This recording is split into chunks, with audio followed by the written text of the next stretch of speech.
नमस्कार दोस्तों, आप सभी का स्वागत है हमारे यूट्यूब चैनल राज नोट्स पॉइंट में। दोस्तों, आज हम बात करेंगे संपूर्ण राजस्थान इतिहास के एक साथ महत्वपूर्ण क्वेश्चनों की।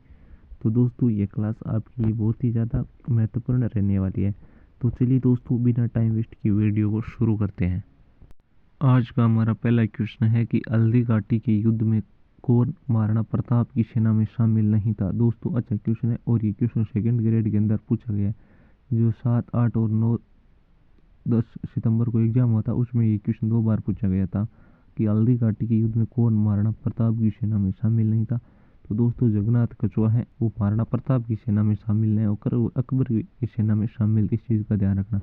बामा शाह, पुंजा भील और हाकिम कासूरी तीनों है वो महाराणा प्रताप की सेना में शामिल थे। अच्छा क्वेश्चन है, क्योंकि अधिकतर विद्यार्थी हैं वो हाकिम कासूरी नाम देखते ही वो इस पर क्लिक करेंगे।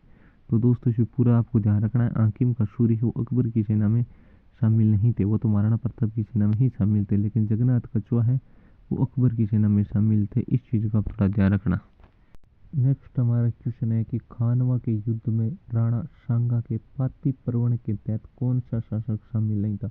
दोस्तों, ये भी अच्छा क्वेश्चन है। यहाँ से क्वेश्चन है वो बार बार पूछे जाने की पूरी संभावना रहती है और पूछे भी जाते हैं कि खानवा का युद्ध हुआ था, उसमें राणा सांगा के पाती पर्वण के तहत कौन कौन से शासक वो शामिल थे और कौन से शासक शामिल नहीं थे। तो झाला अज्जा है वो भी शामिल थे, उदय सिंह जी है वो भी शामिल थे और मालदेव वो भी शामिल थे। लेकिन बनवीर है वो पाती पर्वण के तहत शामिल नहीं थे। अच्छा क्वेश्चन है दोस्तों, ध्यान रखना, यहाँ से क्वेश्चन बनने की पूरी संभावनाएं हैं। नेक्स्ट हमारा क्वेश्चन है कि मारवाड़ के राठौड़ों का वास्तविक संस्थापक कौन थे। दोस्तों, अच्छा क्वेश्चन है कि मारवाड़ के राठौड़ों का वास्तविक संस्थापक की बात हो रही है। तो दोस्तों, यहीं पर क्वेश्चन का ध्यान रखना, क्योंकि यहाँ पर आपको संस्थापक और वास्तविक संस्थापक दोनों दिए गए हैं। तो क्वेश्चन क्या पूछ रहे हैं आप उस पर ध्यान दे रहे हैं। यह वास्तविक संस्थापक की बात हो रही है तो राव चुंडा होंगे, जबकि राव सिंहा तो इनके संस्थापक थे, क्योंकि उन्होंने तो राठौड़ों के जो संस्थापक है वो तो राव सिंह थे, क्योंकि इन्हीं से ही इनका शुरू होता है। जबकि ये वास्तविक संस्थापक है वो राव चुंडा थे। नेक्स्ट हमारा क्वेश्चन है कि मारवाड़ के किस शासक को अश्मत वाला शासक या भारत का महान पुरुषार्थ राजकुमार आदि के नामों से जाना जाता है।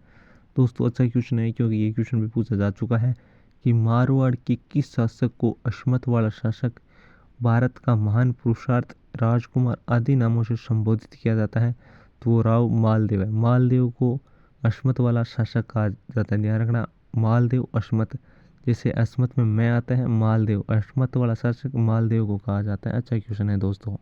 नेक्स्ट हमारा क्वेश्चन है कि 1572-74 तक जोधपुर का प्रशासक कौन था। मतलब जोधपुर का प्रशासक है वो किसे नियुक्त किया गया था। दोस्तों, ये भी अच्छा क्वेश्चन है कि 1572-74 तक जोधपुर का प्रशासक कौन था। तो राय सिंह है वो जोधपुर के प्रशासक थे। कब 1572-74 तक जोधपुर के प्रशासक कौन थे? राय सिंह थे। नेक्स्ट हमारा क्वेश्चन है कि बीकानेर के राठौड़ वंश के अंतिम शासक कौन थे। दोस्तों, वेरी इंपॉर्टेंट क्वेश्चन है कि बीकानेर के राठौड़ वंश है उनके अंतिम शासक कौन थे।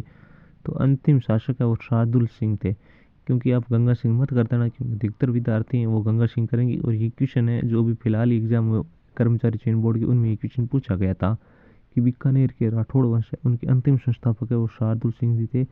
क्योंकि ये राजस्थान के एकीकरण के समय ही शार्दुल सिंह जी थे। तो ध्यान रख लेना, गंगा सिंह मत कर देना। यहाँ पर बीकानेर के राठौड़ वंश के अंतिम राठौड़ वंश की बात हो रही है तो शार्दुल सिंह जी थे। नेक्स्ट हमारा क्वेश्चन है कि दिवेर का युद्ध कब हुआ था। दोस्तों, दिवेर का युद्ध है वो अक्टूबर 1582 में हुआ था। दिवेर का युद्ध कब हुआ था? अक्टूबर, और कब? 1582। आप इनका महीना जरूर ध्यान रखना। अक्टूबर 1582 अक्टूबर के अंदर हुआ था। क्योंकि जब ये क्वेश्चन आता है, मतलब या तो सभी को 1582 सभी ने रट रखा है, लेकिन जब भी दिनांक आती है ना तो कन्फ्यूज हो ही जाते हैं आखिरकार। तो ध्यान रखना, दिवेर का युद्ध कब हुआ था? अक्टूबर 1582। क्योंकि 82 सभी को याद होगा, अक्टूबर रट लेना दोस्तों, क्योंकि क्वेश्चन बनते हैं तो ऐसे ही बनते हैं और क्वेश्चन कहीं से नहीं आते हैं। नेक्स्ट हमारा क्वेश्चन है कि गुहिल वंश में सर्वप्रथम प्रशासनिक या नौकरशाही व्यवस्था किसने शुरू की। दोस्तों, वेरी इंपॉर्टेंट क्वेश्चन है कि गुहिल वंश में सर्वप्रथम प्रशासनिक या नौकरशाही व्यवस्था वो किसने शुरू की। ये अल्लट ने की थी। क्योंकि गुहिल वंश नाम आते ही अधिकतर विद्यार्थी वो परावल पे चले जाते हैं। तो दोस्तों मैं ऐसे क्वेश्चन लाया हूँ जहाँ पर आप कन्फ्यूज होते हो, वो क्वेश्चन मैंने ऐड किए हैं ताकि आपका कन्फ्यूज है वो दूर किया जा सके। तो गोहिल वंश है, उसमें प्रशासनिक और नौकरशाही व्यवस्था है, ये किसके शासनकाल में शुरू हुई थी? तो अल्लट के शासनकाल में शुरू हुई थी, थोड़ा ध्यान रखना। नेक्स्ट हमारा क्वेश्चन है कि गोहिल वंश के संस्थापक कौन थे? दोस्तों यहाँ पर गोहिल वंश के संस्थापक की बात हो रही है, तो मैंने बप्पा रावल इसलिए दिए हैं क्योंकि अधिकतर विद्यार्थी बप्पा रावल ही करेंगे, क्योंकि यही आप कन्फ्यूज होते हैं, क्योंकि रट तो आपने बहुत रखा है, याद आपने बहुत कर रखा है। क्योंकि कुछ क्वेश्चन ऐसे होते हैं जो अपन बिना समझे ही उन पर क्लिक कर देते हैं, तो हमारा क्वेश्चन गलत हो जाता है। और एग्जामिनर ऐसे क्वेश्चन है वो अधिकतर देते हैं, क्योंकि पोस्ट काफ़ी कम है तो ऐसे क्वेश्चन आने लाजमी है। तो गोहिल वंश के संस्थापक की बात हो रही है, तो यहाँ पर आपको गुहादित्य दिया गया है, तो गुहादित्य करना होगा, क्योंकि बप्पा रावल है वो तो गोहिल वंश के वास्तविक संस्थापक है। और आपको क्वेश्चन ये पूछ रहा है कि गोहिल वंश के संस्थापक कौन है, तो गुहादित्य है। दोनों का आप कन्फ्यूज है वो दूर कर लेना। गुहादित्य है वो इनके संस्थापक है, और बप्पा रावल है वो गोहिल वंश के वास्तविक संस्थापक है, थोड़ा ध्यान रखना, अच्छा क्वेश्चन है। नेक्स्ट हमारा क्वेश्चन है कि मैं ऐसे 10 दुर्गों को मुसलमान के एक बाल के बराबर महत्व नहीं देता, यह कथन किसका है? दोस्तों अच्छा क्वेश्चन है, यह कथन है वो जलालुद्दीन खिलजी का है। क्योंकि जलालुद्दीन खिलजी ने जब रणथंबोर दुर्ग का घेरा डाला था रणथंबोर दुर्ग में, तो उन्हें ये दुर्ग नहीं मिला था, तो तब उन्होंने कहा था कि मैं ऐसे 10 दुर्गों को मुसलमान के एक बाल के बराबर महत्व नहीं देता। यह कथन किसका है? जलालुद्दीन का।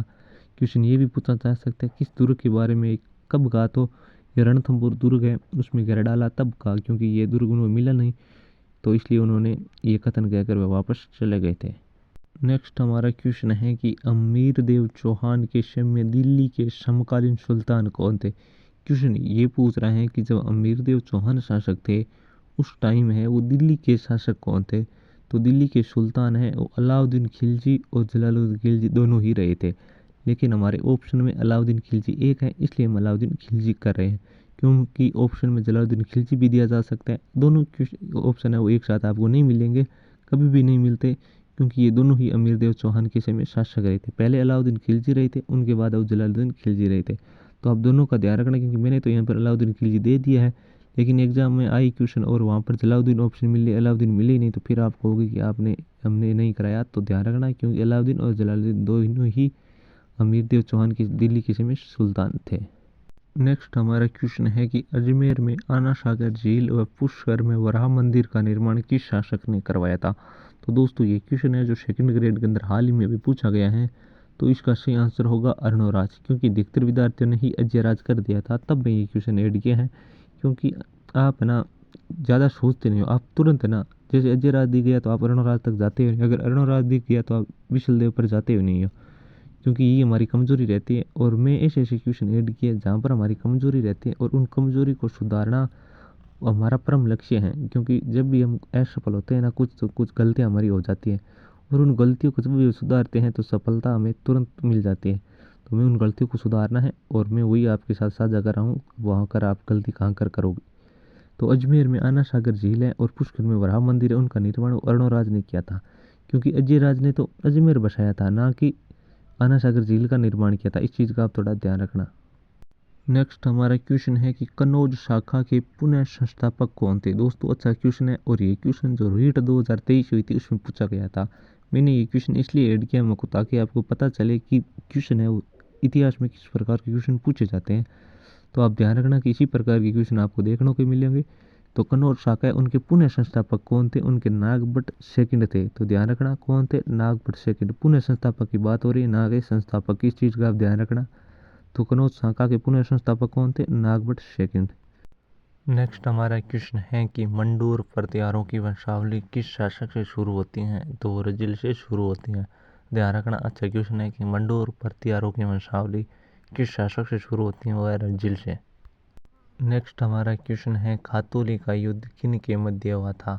तो खातौली का युद्ध है वो राणा सागा व इब्राहिम लोदी। आप ऐसे याद कर लेना, राणा सागा मतलब सागे मोदी, राणा सांगा और इब्राहिम लोदी मतलब साथ में कौन है? मोदी। राणा सांगा और इब्राहिम लोदी के मध्य खातौली का युद्ध लड़ा गया था। आज का हमारा अंतिम क्वेश्चन है कि बयाना का युद्ध किन के मध्य हुआ था? तो बयाना का युद्ध राणा सांगा व बाबर के मध्य लड़ा गया था। तो बयाना का युद्ध किन के मध्य हुआ था? तो राणा सांगा व बाबर के मध्य लड़ा गया था। तो दोस्तों आज की हमारी सीरीज ये कंप्लीट हो गई है। नेक्स्ट कौन से टॉपिक के आपके साथ क्वेश्चन साझा किए जाए तो कमेंट जरूर करें। मिलते हैं नेक्स्ट वीडियो में जल्दी, तब तक बने रहिए। धन्यवाद मित्रों।